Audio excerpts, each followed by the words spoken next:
सूर्यकुंड प्रांगण में आपका स्वागत करती हूँ। आप सब उपस्थित लोगों को मैं सूर्यकुंड की महिमा सुनाती हूँ।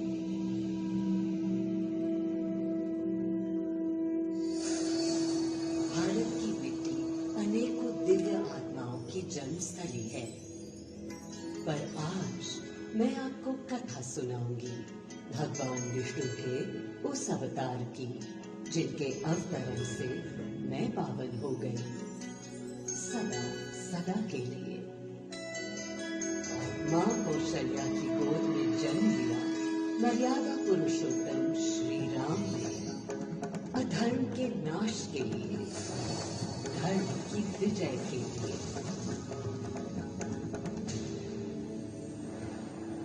किंतु उन्हें अयोध्या त्याग 14 वर्ष के वनवास पर जाना पड़ा। पुनः वो घड़ी आई जब सीता माता के साथ उनका पुनः आगमन अयोध्या में हुआ। हर्ष था चहुओर और उल्लास था हर दिशा में। वो घड़ी बस आने को थी जिसकी प्रतीक्षा में मैं विध्वल थी, जाने कब से। प्रभु राम का राज्याभिषेक बस होने को था, हर कहीं उत्सव था, पर इस उल्लास पर दुविधा की कालिमा छा रही थी। श्री राम प्रसन्न नहीं थे। राज्याभिषेक का कोई उत्साह उनके चेहरे पर नहीं था। उन्हें राज्य का लोभ नहीं था, सिर्फ अपनी प्रजा की चिंता थी।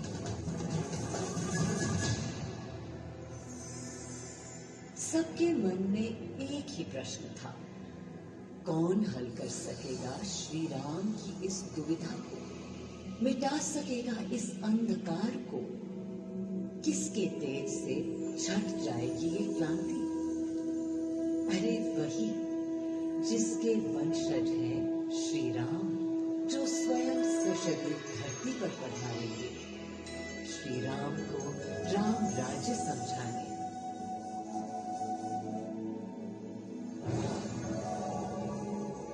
ये गाथा उस शक्ति पुंज की है जो पृथ्वी पर जीवन और सृष्टि का केंद्र था, है और रहेगा। वो अखंड शक्ति स्रोत जो दिशा दिखाता है सदा अनबदल, जिसने श्री राम का मार्ग प्रशस्त किया, आदि नारायण सूर्यदेव। अयोध्या वासियों को भी प्रभु श्री राम की इस दुविधा का आभास होने लगा था। देखा क्या? तुमने देखा क्या? कितने सकुचाई से श्री रघुवीर थे। पद की प्रसन्नता या दर्प निरप होने का ललक या उमंग कोई कुछ भी तो दिखी नहीं। मुकुट सामने रख कितने अधीर थे। वे तो थे अधीर थे, हाँ थोड़े। अब कैसे सुखी दिखे जब तक सुखी सारे लोग रहे। तब दिशा निर्देशन के लिए श्री राम ने स्वयं सूर्यदेव का स्मरण किया। श्री राम सूर्यदेव का आह्वान करने लगे। क्लांत मन से उन्होंने अपने पितामह को याद किया। मन असमंजस में था उनका। कर्तव्य की सही दिशा उन्हें सूझ नहीं रही थी। क्या उचित है प्रजा के लिए, उनके लिए, वंश के लिए, धर्म के लिए, शांति के लिए? इसी परामर्श के लिए अंतर्मन से उन्होंने सूर्यदेव को पुकारा।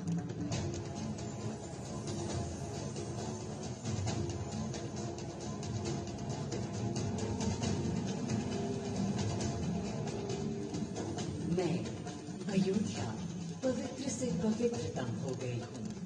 आज स्वयं श्री राम ध्यानरत हैं, मर्यादा पुरुषोत्तम आवाहन कर रहे हैं, उन सकारात्मक शक्तियों का संचार कर रहे हैं जो उन्हें, मुझे और मेरे यानी अयोध्या के हर निवासी को अनंत काल तक सही दिशा दिखाएंगे।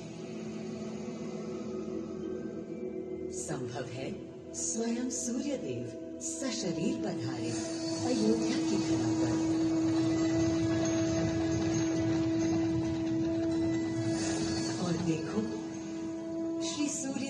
आने को हैं।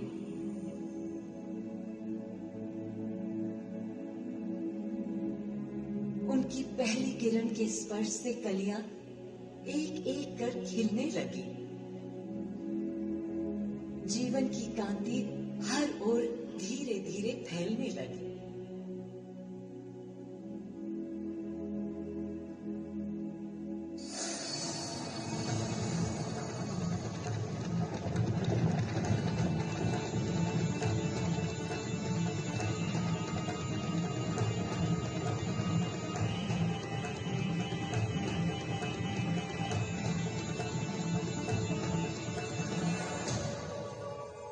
कितना अनोखा दिन है।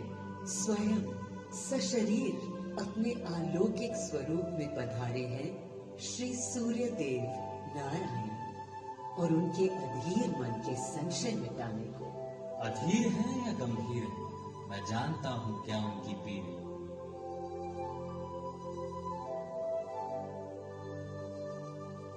माँ कौशल्या को प्रणाम। कहाँ है राम? अरे भूलूं ये बात कि कौन बड़ा है।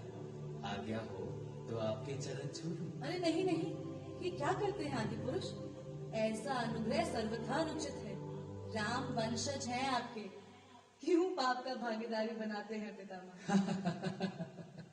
पितामह पितामह होंगे हम ब्रह्मलोक, अब धरती पर जनलोक में आ गए हैं। आइए चलिए। सूर्य देव के आगमन पर माँ कौशल्या उन्हें मिली और विनती की कि हे देव, मेरे पुत्र की दुविधा दूर करें, उन्हें राह दिखाएं, ताकि अयोध्या का, पूरे भारत का भविष्य निर्धारित हो सके। आपकी जब पहली किरणें आती हैं तब गोचारण होता, चिड़िया गाती है, लेकिन इन दिनों कितनी उदास है। कारण है उनके राम की एकाग्र साधना और सुदीर्घ उपवास। सिंहासन की ओर चरण धरना नहीं चाहते, धारण नहीं